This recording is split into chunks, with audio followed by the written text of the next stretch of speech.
So a little bit about me to begin with. So I studied at UTAS. I studied a Bachelor of Business and I majored in Accounting and Entrepreneurship. From there I commenced work with Deloitte in 2011 as part of their business services and business advisory services teams. While working at Deloitte, I studied my chartered accountancy, so I'm a CA. I mentioned Deloitte there, so a bit about Deloitte. So Deloitte is a global firm. It's a professional services firm, so mainly got known through accounting, sort of accounting and auditing. However, that's expanded to, we've got different divisions now, so Deloitte Digital, Consulting, Economics, sort of cover all the bases.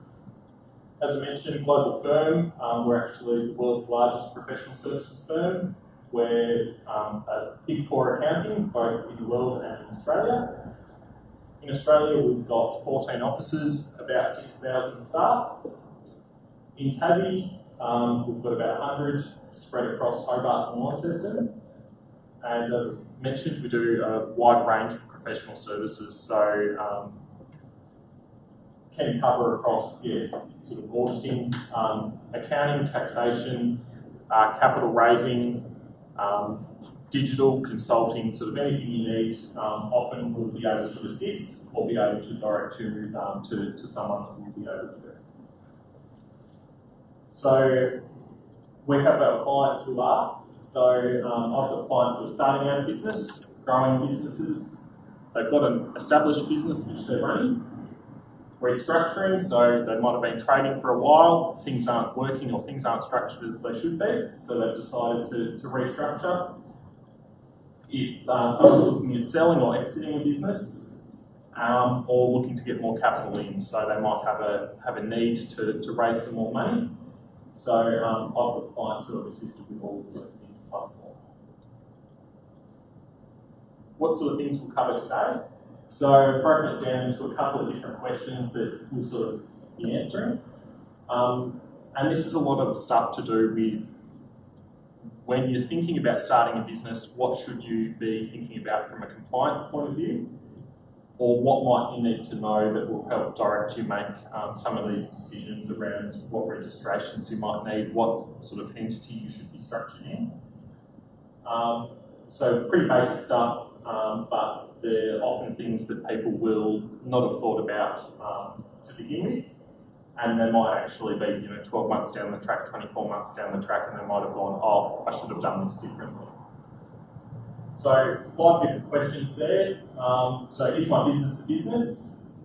What are some of the things I need to think about before setting up my business? What entity will operate my business? How do I register my business? And are there any other registrations that I need for my business? So plenty of exciting stuff there. So to begin with I've got Enterprize up on the screen. You'll notice it's spelled differently to this. So what I'm talking about here is your business an enterprise? Is your idea an enterprise? So an enterprise is a business. It also includes other commercial activities. That does not include private hobbies, activities carried on as an employee, activities by individuals which don't have a reasonable expectation of profit.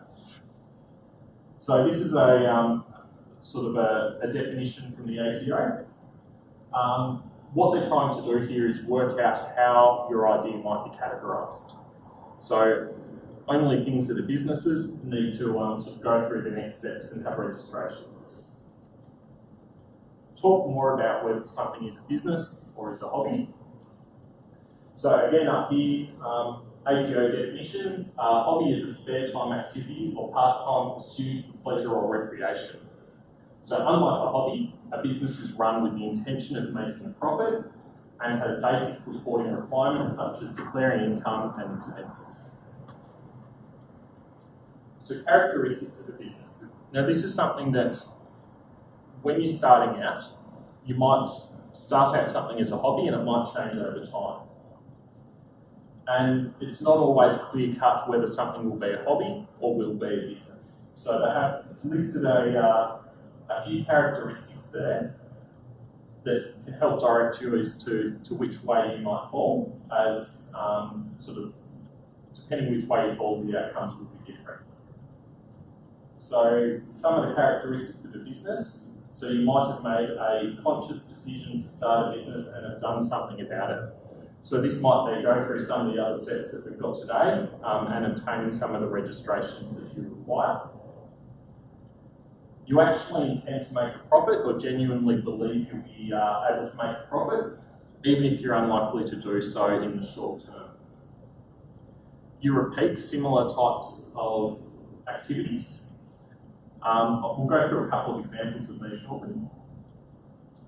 The size or scale of your activity is consistent with other businesses in your industry, and your activity is planned and organised and carried out in a business-like manner. So what they're trying to do here is distinguish who's a business and who's doing something just to fill in a bit of time and may make a small amount of money out of it. Examples that come to mind here would be people who are setting up stalls at the market. So they might, once every 12 months, they might set up a stall at a market, sell a few things that they've had sitting around the house or they might have made themselves. That's probably unlikely to be classified as a business. While they may make some money out of it or may make a profit out of it, they're not repeating it frequently enough for it to be classified as a business, and the size or scale of the activity isn't consistent with other businesses in the industry. So there's people out there who have a market stall every week. They'll go from one market on the Saturday to something else on the Sunday.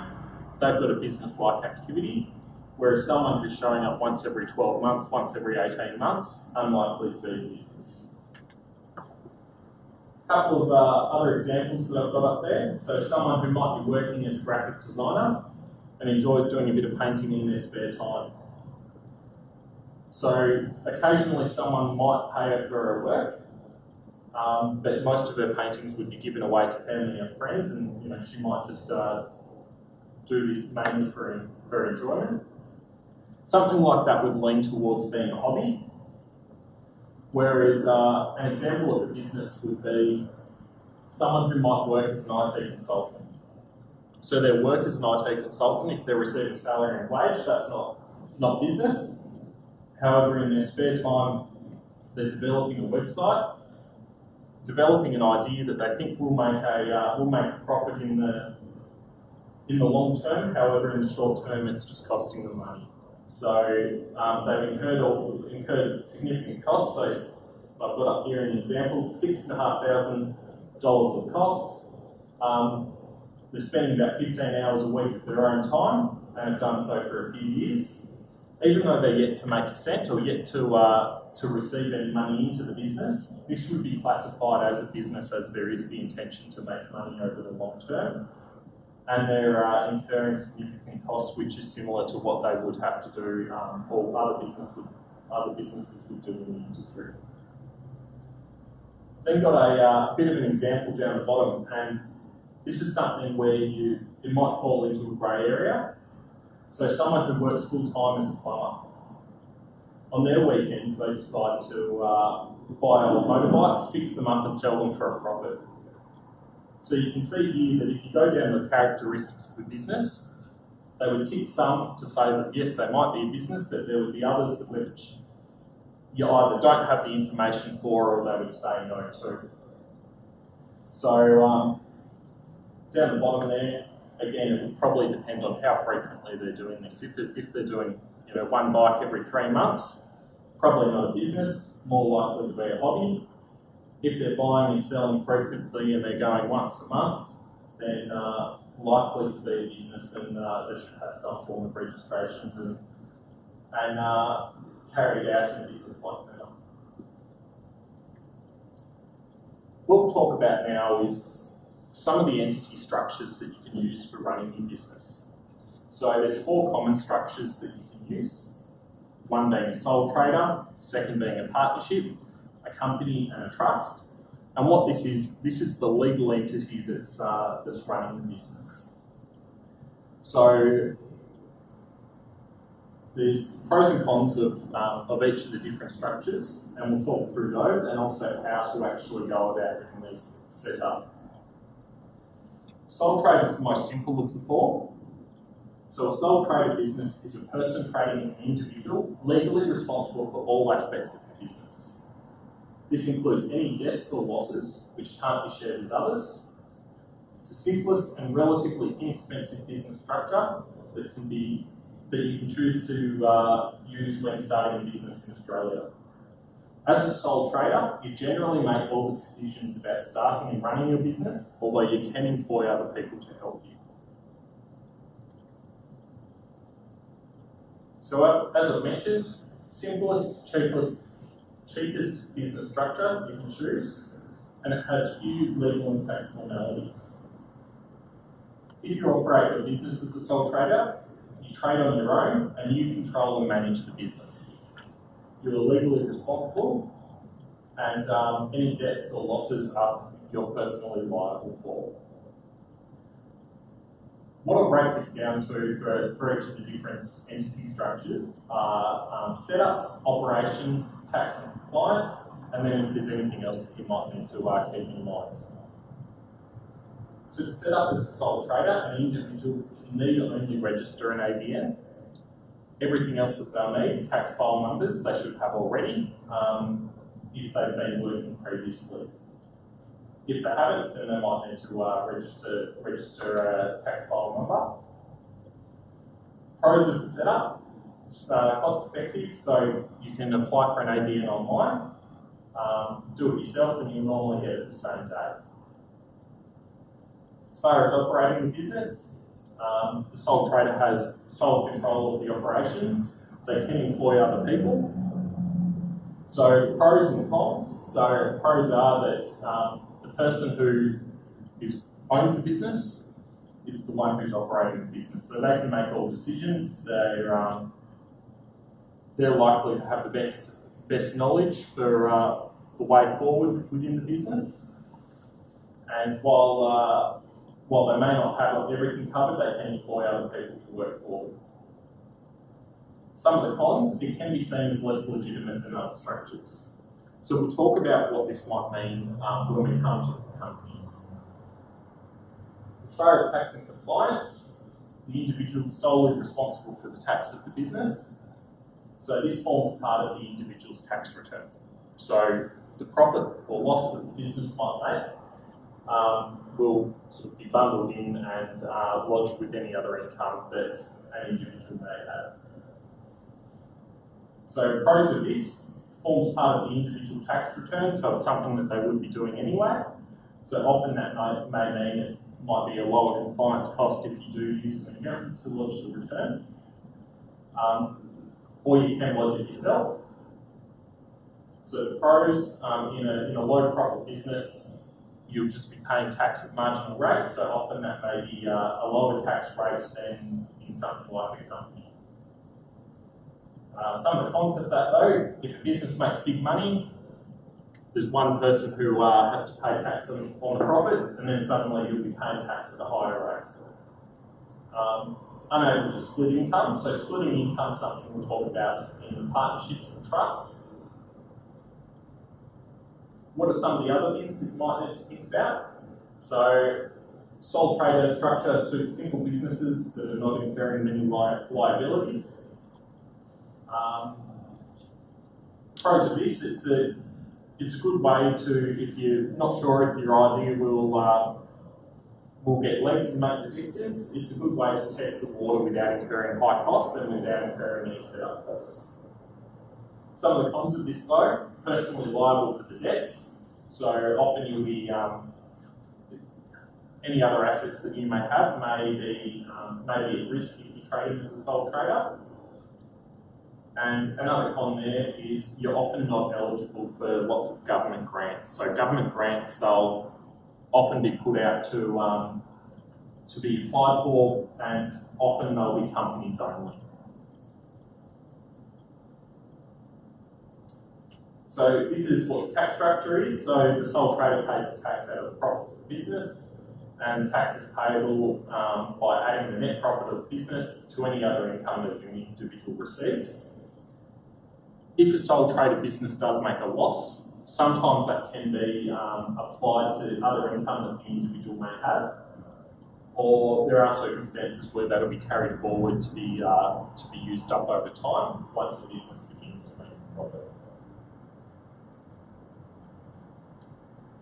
So the second of the four entity structures that we'll talk through today is the partnership. So a partnership is the next most simple. It's a business structure that involves a number of people who carry on a business together. You may choose a partnership over a sole trader structure, for example, if you'll be jointly running the business with another person or a number of people. So partnerships, generally, they're only allowed up to 20 partners, so up to 20 owners of the business. There are some circumstances where it can be extended upon that, however, it's not common.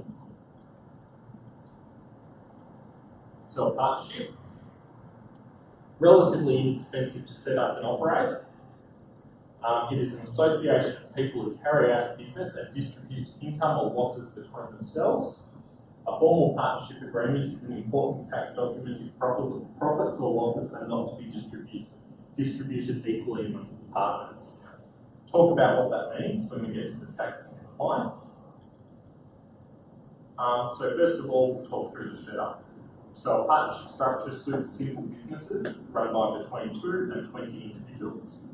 Pros of this, similar to the sole trader structure, it's easy to set up and it's low cost. Some of the cons, it's an additional cost if a sort of formal and custom partnership agreement is drawn up. So partnership agreement, you can get them done for, online for $60, $70, all the way up to thousands and tens of thousands of dollars if something's going to be very complex. As far as operating the partnership, so a partnership is governed by the partners of the business. So these are the owners. So the partners will be the ones who are sort of responsible for the day-to-day operations of the business, and they'll be the ones who receive the profits of the business. Once again, they can employ others to do so, to help them out, and the cons of the partnership, once you set up, it may also be seen as less legitimate than the company, but probably it can change over time as to whether you'll stick with a partnership or you can roll it into a different type of structure later on, which I'll talk about. Tax and compliance. So a partnership in itself doesn't pay tax. All profit or loss is distributed between the partners, and the partners pay the tax on their share of the net partnership income. So business losses can often be offset against other income. So what you might see are there some partnerships that might make a loss for a few years. Often you see it with farming partnerships, and while the farm's getting up and running, some of the one or two of the partners may be working elsewhere, so they might be receiving salary or wage, and then the loss that the partnership might make would offset that income. So even though they might have been paying tax on their salary, they'll often receive a lot of that back if the partnership makes a loss. There are circumstances where that will be carried forward.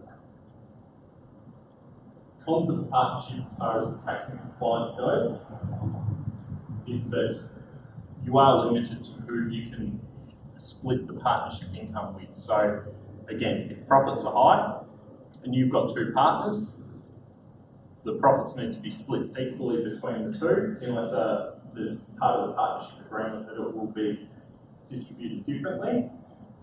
And that may mean that the individuals involved may be paying tax at a much higher rate than, say, a company structure. What are the other things that might need to be looked at? So pros again is it might be a way to test the water to see if the business will succeed. And similarly to the sole trader, partners are personally liable for the debts of the business, so that's another thing to be aware of if you are going to be undertaking a business partnership.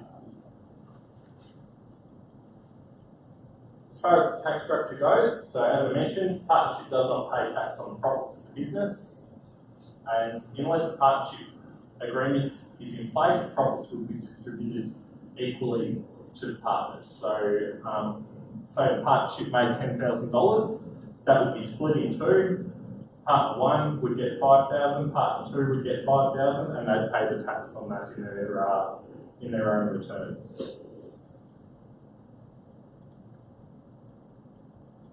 So the company structure. So this is a bit more of a sophisticated structure, or a bit more of a sophisticated entity than the two we discussed previously. So a company is a type of business structure. You may consider a company structure when starting or growing a business. A company, different to a partnership and a sole trader, is a separate legal entity.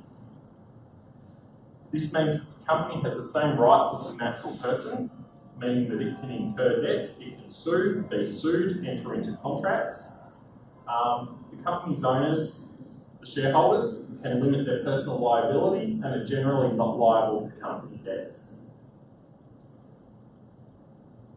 So, as I mentioned, the company is a distinct legal entity with higher setup and administration costs because of the additional reporting requirements.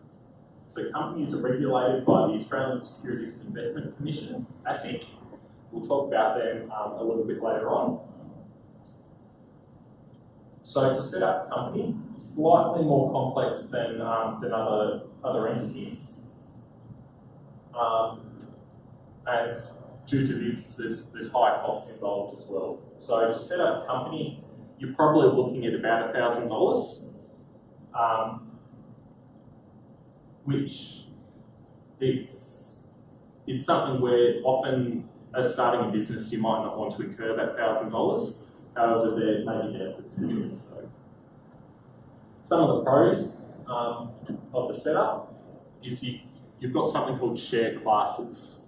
So what this means is that you can issue different classes of shares, meaning that, say, person with Class A, they might have different rights to those with Class B, and this might be around the decision-making of the business. This might be about how profits will be distributed. It might be around who gets if the company was wound up, who gets the capital or the ownership of the assets at the end. The share classes in most companies with different share classes, it'll be mainly to do with tax planning of the business, which we'll talk about in a moment. So as far as the operations go, so a company, legal entity in its own right, however, is governed by directors. So directors are individuals who are sort of responsible to run that company. Pros, many organisations will only do business with companies. The reason for this is they can easily do searches to see exactly who's involved in the company, how long it's been trading, what their trading history is like, whether there's there's any financial issues or any legal issues that they might need to know about. Whereas it's a lot harder to do those sorts of searches on an individual, on a partnership, or on a trust. Some cons of this. So a company has to have something called a registered office. So what the registered office is, it needs to be a place where people can go to deliver documents if there's any documents that need to be delivered. So it can't be a PO box. And it has to be open for set hours each day for something like 350 days of the year. So between 9 and 5, you've got to be able to have documents delivered to an address. So what that means is that you must have a business premises that are open during business hours, or pay someone to have a registered office to have their place as your registered office. So most accounting firms, legal firms, will act as the registered office for their clients who operate companies. Just makes it easier that if someone does have something to be delivered, you can tick that box that you've got a registered office, and those sorts of places are often open during those hours between 9 and 5 for enough days of the year. As far as the tax and compliance goes, unlike an individual, unlike a partnership, the company is taxed on the profits of business in its own right. So a company has a tax rate of a maximum of 30%. Small business entities, I've got the old rate there, it's actually dropped down further. So small business entities or small business companies, they have a tax rate of 27.5%. Also, unlike a company, unlike a partnership, a sole trader, and talk about a trust, the company has the ability to retain profits within the company.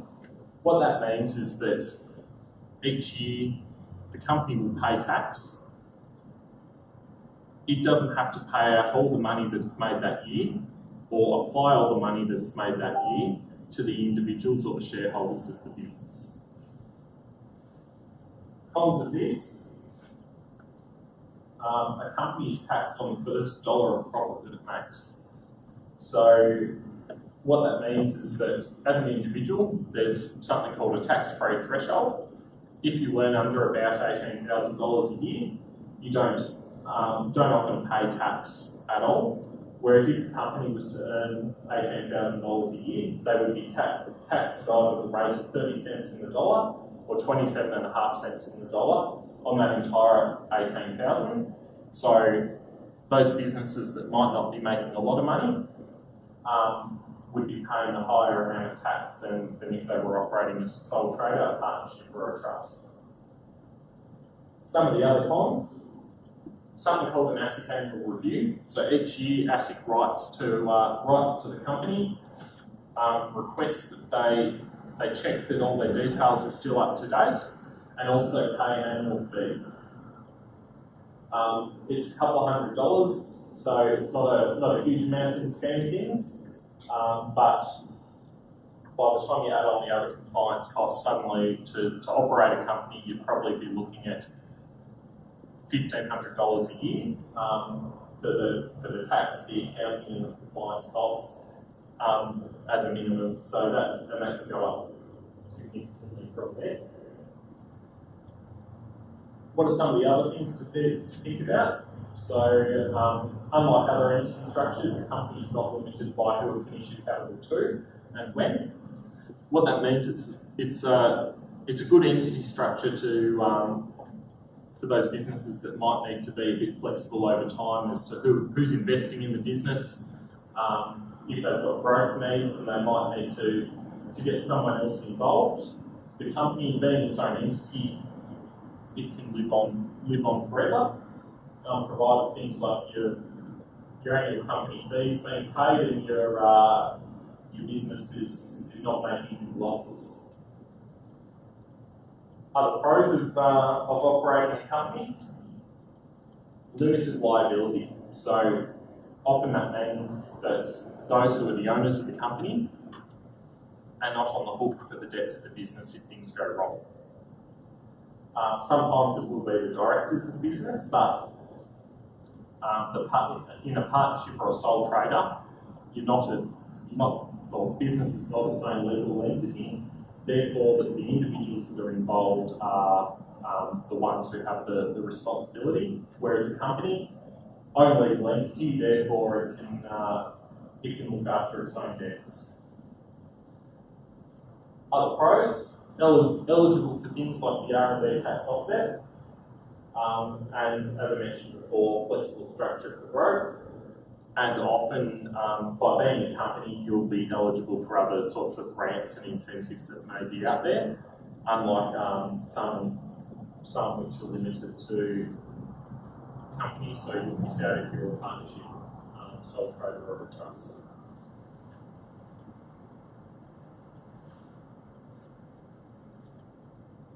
Okay, the tax structure. As I mentioned, companies pay tax in its own right, and profits can be retained or passed on to shareholders through dividends. So what that means is that the shareholders of the business don't have to be taxed each year on the business on the profits of the business. How it actually works is that, say your company made $100,000 and paid tax at, we'll say 30 cents in the dollar.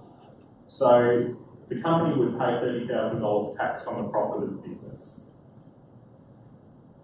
If the company decides not to pay a dividend, so not to pay any money out to shareholders in that year, there'd be no impact for either shareholder 1, shareholder 2, or any other shareholders of the business.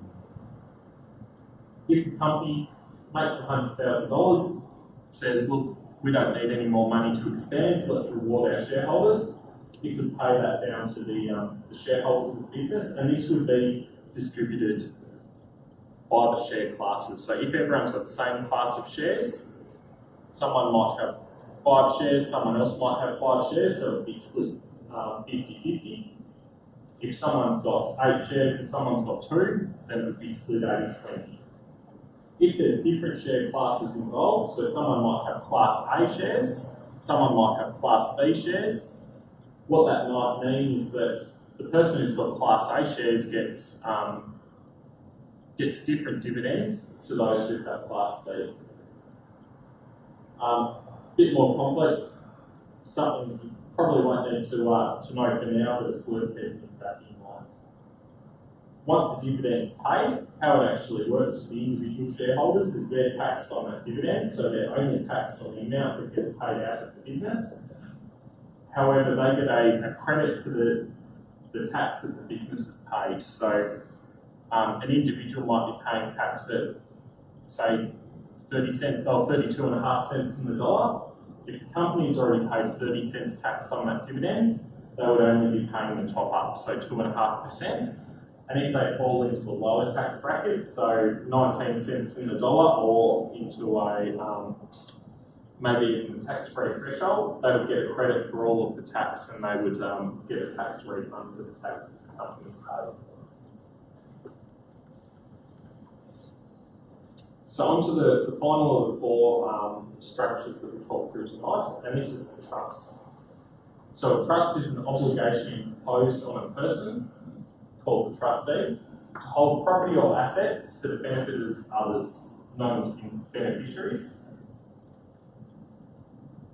So a trust is a structure that's governed by a trustee, and it has assets held, as I mentioned, for the benefit of the beneficiaries. Trustee of the business may be an individual or a company. We'll talk through the pros and cons of that.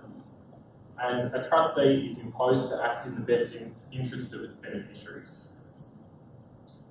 As far as setting up a trust, it can be set up as either a unit trust or a discretionary trust.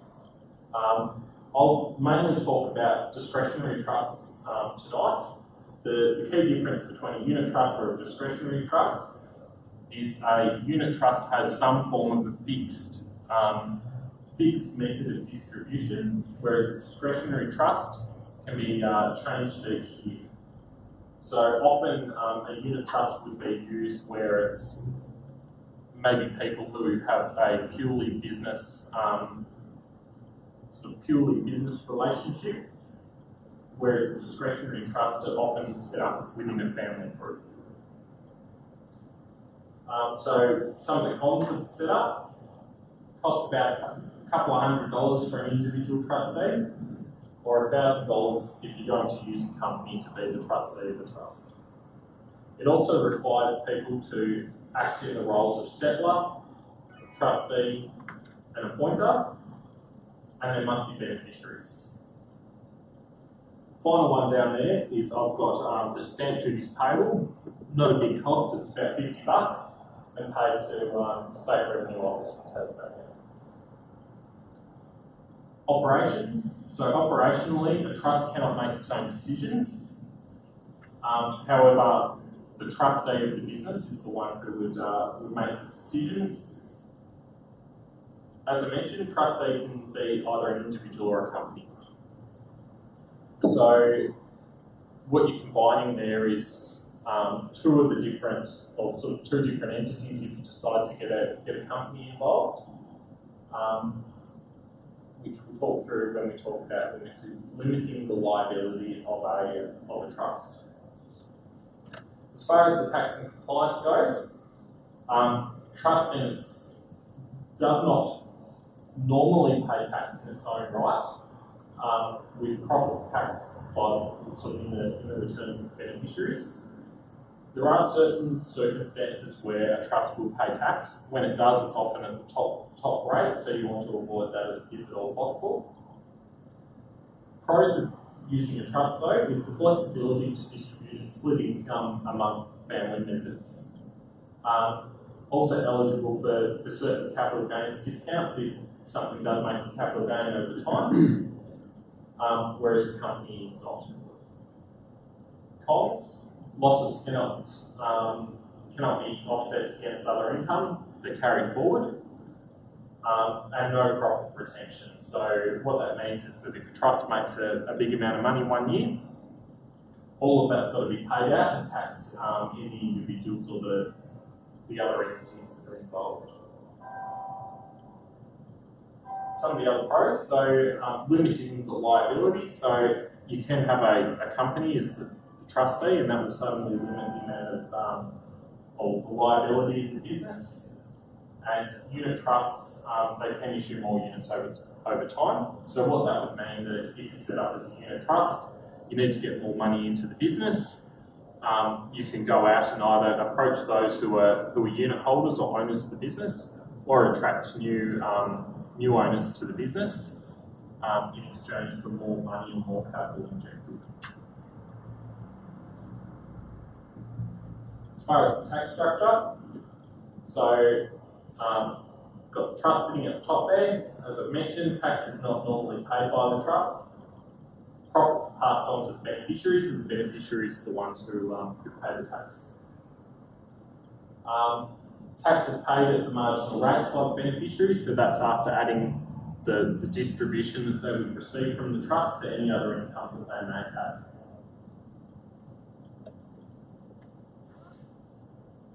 Got a bit of a chart here to sort of talk through some of the pros and cons of each of or display some of the pros and cons of each of the structures. Going through here, ease of setup, cost to set up, asset protection, future growth, investors and tax. So it's sort of good to keep in mind, where the business might be at, as far as what structure you should be using at each point in time. So if you've got an idea, not sure if it will work or not, if it does work, unlikely to make a big amount of money in a short term, you might go through a sole trader if it's just on your own, or set up a partnership if you're working with someone else. Over time, though, you might reassess your needs and go, well, wait a minute, this idea is a good idea, has the potential to make a lot of money, should we be looking at a different structure? And that's where you might look towards restructuring into a company. As far as actually how do you set up these things? So to set up a sole trader, as I mentioned, all you need to do is register an ABN, which you can do online at abr.gov.au. Partnership, register your ABN, and if you do draw up a partnership agreement, this would ideally be drawn up by a solicitor. With a trust, often best to have an accountant or a solicitor assist in the setup of the trust, or use a specialised third-party provider. So there are people, you can do your searches online where you can actually just plug in the information and get a trust set up, and they're often at a very low cost. However, it's always up to the person to make sure that they've got the right information in there, which is where they might have a bit of a downfall. Finally, with the company, so again, have an accountant or solicitor register this for you, or register directly with ASIC by lodging a paper form. I'd recommend talking to someone. Often they'll be able to get your company, trust, or partnership sole trader set up same day, or sort of certainly within a week. All right, so we've talked about all these structures. So what do they actually mean, and where might they be most appropriate? Got a few examples here. So the first one is someone who's an architect on salary and wages, but they've got a passion for photography, so they start up a wedding photography business. Good way of earning a bit of extra money. They're charging a fair amount, so $300 a day, and they've already got all their own equipment. So for something like that, most of the income is earned purely by an individual going out there, taking photos and then selling those photos. So you don't need to have anything too complex for that. So that might be one where a sole trader would be the appropriate structure. Next one is more of a partnership. So you've got here, got a couple that both grown up in farming families and have always worked for other people.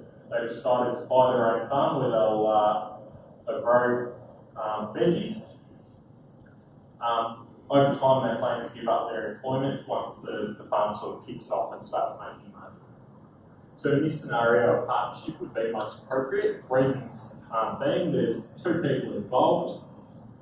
Partnerships involve a fair bit of capital, but often make losses year on year until the point where they do grow and they're able to make big profits. But during that time, they want to be able to use their losses up. Another reason for being a partnership is that the purchase of the farm is an asset that they want to hold as an individual, because if they sell it over time, they might attract a capital gain, and a capital gain gets good discounts being held in a trust, in a partnership, or as a sole trader, however not as a company. Third example there. Someone who's got an idea for an app, they've got the expertise to build the idea, but they'll require funding to get it out in the marketplace. He's got a mate who's got a rich uncle who likes to invest in such ideas and would be willing to invest in this one. In this sort of scenario, you'd be looking to go with a company purely on the potential to make big money and that they require sort of third-party capital coming in. So this can be a bit flexible over time. The money coming in or the money from the capital from Barry's uncle, that can be sort of treated differently. So he might get a different class of shares, or someone like the guy who's got the idea might still hold the sort of the majority of business, even though they might not put up more of the financial capital. Final one there, someone who might be running a business in retail. He's been approached by his boss. He's been approached by his boss to buy the business as the boss is looking to retire. He knows the business inside out. So most years the business would make about 20 grand after paying all costs, including his salary of 45. In a really good year though, the business might make sort of 50 grand plus. So in this sort of scenario, he'd be looking to maybe use a trust structure. The reason for this is he's able to distribute the income separately each year or differently each year. So on the years where the business might not be making a great deal, he'd be paying his salary and then he might take all of the distribution. When the business makes big money, he'd want to be able to distribute that with sort of some of that profit to his wife, and the wife would pay tax. Also a flexible structure in that he can draw his salary over time, as well as the sort of take the profits of the business. So what you can see there is that depending what you're doing, depending what stage your business is at, and what the sort of circumstances are. There's no sort of one size fits all as to what structure you should be operating through.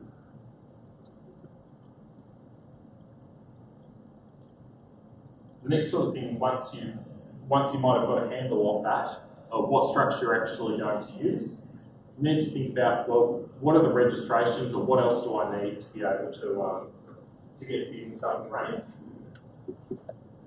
So when you start your business, there are a number of registrations you need to consider, including getting a tax file number if you haven't already got one as a sole trader, or if your business is anything other than a sole trader. You'll also need to make sure you've got an ABN, and if you're a company, you'll need an ACN as well. On top of that, there's sort of the registrations that you must have. There are other things as well, including registering with the business name. Apart from your business registrations, there are other things that you might need. These might be tax registrations, so if your business is going to be turning over enough to have GST. If you're going to have employees, you'll need to be registered for PAYG, which is the sort of wages withholding. A few other ones there, PAYGI, which is company tax or individual tax instalments. Fringe benefits tax, there's wine equalisation tax if you're in the wine industry. Lots of different things that you'll need depending on the nature of your business. Broken down a few of the registrations that we'll talk through tonight. So business registration numbers being tax file number, ABN, which is your Australian business number, your ACN being your Australian company number. Second one there, tax registrations, we'll talk through goods and services tax and PAYG withholding. They're the two most common. There are others that I've mentioned. And the third one, the third section we'll talk through is a business name registration. So, business registration numbers, what are they? Who needs it? How do I get it? So, tax file number is used by entities to identify themselves with the tax office. Who needs it? All entities who will be lodging an income tax return. So, that would be your sole trader, your company, your partnership, your trust. How do you get it? You apply online at that abr.gov.au website. Your ABN, what is it? So it's a unique 11-digit number supplied by the Australian Business Registry. It's used to identify your business with other businesses and government organisations. This is really the number that you'll use when you're sending out your invoices, and when other businesses send you invoices, you'll always see that it will have something called an ABN, and that's sort of required to be there to help identify who's actually operating the business. So who needs it? All entities carrying out an enterprise. And how do you get it? Apply online at the ABR site.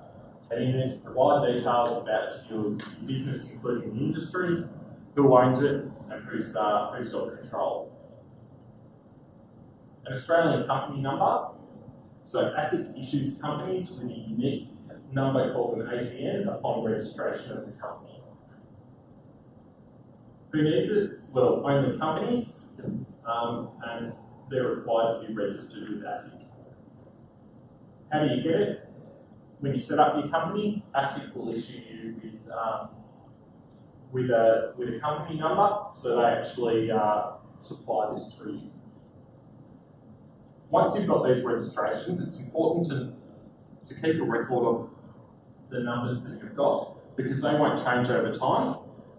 So your ABN, your TFN, and your ACN, they're yours forever until a point where you might deregister the business. Tax registrations. So what is it? Who needs it? How do you get it? So goods and services tax, so GST. This allows businesses to collect and pay goods and services tax on the ATO's behalf. So what is GST? Well, GST is 10% on top of most, but not all sales and purchases. So this is the government's share of transactions. Who needs GST? Or who needs to be registered for GST? All entities operating in enterprise with a turnover greater than 75,000. And a bit of a bizarre one, even if your turnover is less than 75,000, if you're a taxi driver, you also need to be registered for GST. How do you get it? Go to that same website, abr.gov.au, and apply there. You need to make sure that you've got your ABN first before you can apply for your GST and PAYG registrations. So the second one there, PAYG, it stands for pay as you go, and it's the method the ATO uses to collect taxes that businesses have withheld on behalf of their employees and others. Who needs it? All entities carrying out an enterprise, and it should say there, an employee with employees. So if you're paying wages, paying salaries, you've got to be registered for PAYG withholding. How do you get it? Jump on your ABR website and apply there with your ABN. So business name registration. So what is it? Business name is the name that a business is registered with the business registry. This helps identify the business. A business can use their business name to identify themselves to customers, suppliers and others. An entity can be registered with more than one business name. We'll look at an example of this in a moment. Who needs it? So you should register a business name if you conduct a business under a name other than your own, or other than the entity that operates the business. So, for example, I might have my own accounting firm. I might be set up as a sole trader. So I can trade as James Abernathy, being my legal name, or if I wanted to trade as Abernathy Accountants and Advisors, I would need to register that as a business name. So how do you actually register your business name? Well, that goes through ASIC, regardless of whether you're a company or operating as a different structure. And you'll only be able to register a business name that's not too similar to other business names. If your business name is too similar, you might need to pick something else. So before you decide on a business name, it's always a good idea to jump on ASIC, do a search, see if you'll actually be able to register the name that you'd like to use before you go ahead and get, print all your merchandise, print all your, or set up all your names. Because if there's a name that you'd like to use but you can't, it's often a pain to have everything changed to a later date. What I've got here, this is an example of where a company does have multiple business names and a search that you can do to sort of see the business names the company might have. So Tasfoods, this is a big listed company. So you can see that they've got GST registrations. If you drill a bit further, you can see that they'd also be registered for PAYG. Some of the business names that they've got. So they trade as the Tasmanian Food Company. They trade as Tasfoods. They also own the main Neanderthal Dairy. I think they've branched out further than, since I put this screenshot together. They also have names such as Nichols Poultry, Sheen or Wasabi. Something like a big company that does sort of have different businesses or different parts to the business. You can see that they might have different business names that they'll use depending on the products that they're selling, and they should all be registered.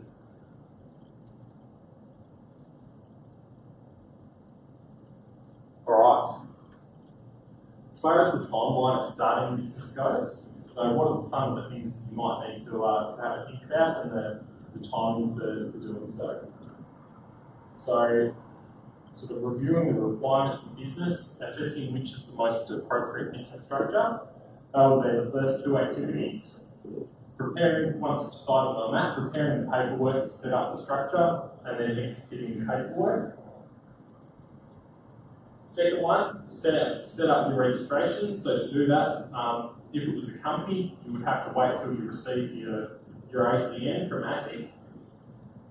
Once you've got that, if you're a company or if you're just setting up as one of the other entity structures, you should register your ABN, register your tax file number, register for GST and PAYG withholding, and then make sure down the bottom, think about the business names that you want and register those as well.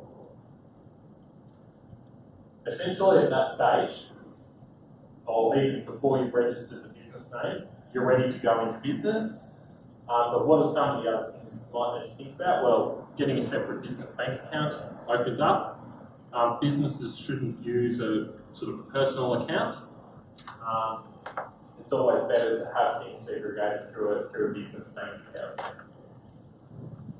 What else might you need to think about? Well, what insurances do you need? What other things you might need depending on what industry you're in? Are there any specific registrations other than those that we've talked about tonight that you might require? So again, I'll talk about accounting. So if you were to start up as an accountant, you need to be registered with the Tax Practitioners Board. You need to do a public practice certificate in some circumstances. All of these other things that you might have to do depending on the industry that you fall into. So sort of reviewing what you need for your business is a good place to start to go, well, what else do I need other than what we've done today? All right. So I know I've talked about a lot, so this is a bit more of a... James, sorry. Yep. Is having a business bank account compulsory for any business? Not compulsory, but it makes things a lot easier. So if you're operating as a sole trader, often people will start by using their personal account. Some of the issues that you have with this is that tracking what's a business cost, what's a personal cost, and then, for the sake of what might be, often you can get no charge business accounts, so no fee business accounts, but for the sake of going to a bank and it might be $10 a month or you might even get it for nothing, often that cost will be saved purely in the time You put in figuring out whether it is for yourself or for the business. Yeah. Absolutely, and also if you engage an accountant to do your tax return at year end, yeah, it's a lot easier to be able to go, well, here's the business bank account. This is everything you need, rather than trying to, as you say, juggle what's personal, what's business. Yes. So, yeah. Thanks. Very good. So quite a complex example here. We'll talk through this one. So what you'll see here is that while we've talked mainly about entities operating in their own right, or businesses operating in their own right, you can end up, if your business grows or if you're doing multiple things, you can end up with quite a complex structure. So what we've got here, John and his best mate Sam have decided to start a business that imports and sells motorbike accessories.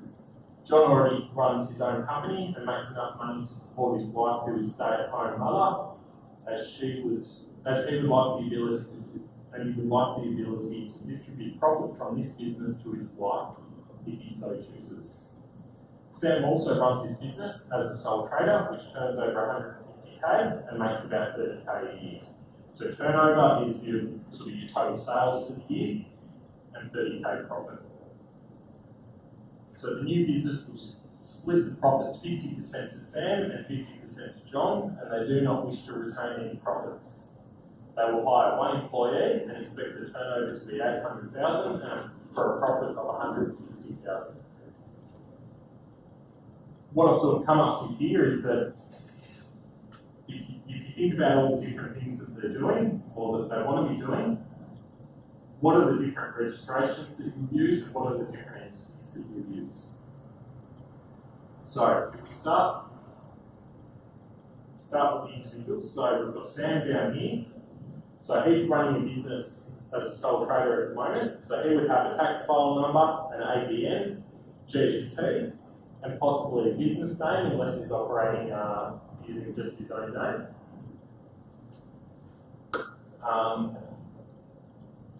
We've got John, who if he's just receiving a salary from his company or dividends from his company that he might be running at the moment, then he would just have a tax file number in his own name.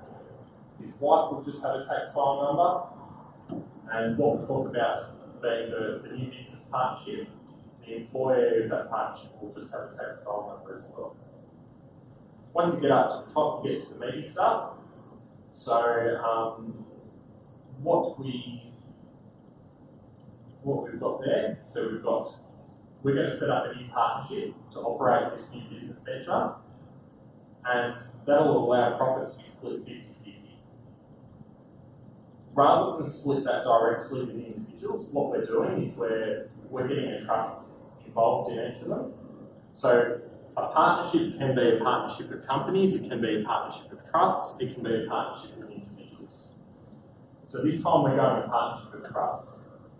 So we've got two trusts there, one for Sam, one for John. The reason you've got two trusts rather than one is that two separate family groups. So Sam's trust, the profit's all going to go to Sam. John's trust, he's got the ability to pay or send the profit to himself or send the profit to his wife as well. The partnership, which is going to be running the business, it'll be required to have an ABN, a tax file number, be registered for GST. As it's got an employee, it will have to have PAYG as well, and it will register its own business name. John's business that he operates at the moment, it's got an ABN and a tax file number. So he's actually using this trust to be a partnership, or to be a partner in that partnership. John's trust has got a trustee company set up as well. John's trust might get a profit paid across to it as well. But the company there is required to have an ACN, an ABN, tax file number, GST, PAYG, and a business name. So you can see in that sort of scenario, what might have started out as something quite simple, suddenly you need 20 different registrations, and you've got to be on top of all of these different